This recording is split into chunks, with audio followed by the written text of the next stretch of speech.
Hello everyone, in this video, I will show you how to upload product images on Shopify. First, go to the Shopify website and make sure you log it into your account. Then, from the left-hand menu, click on Products. Now, click on the product where you want to upload images. Here, you can start by entering the product title and a short description to tell customers about the item. Next, scroll down to the Media section and click on Upload New.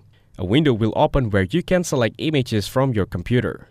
Choose the pictures you want to upload and click Open.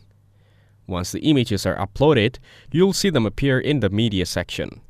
These photos will now show on your product page. Then, scroll down and select the product category that matches your item. After that, review and fill in other important product details like price, inventory, and shipping info. When everything looks good, click on Save. That's it, your product now has images uploaded and ready to display in your store.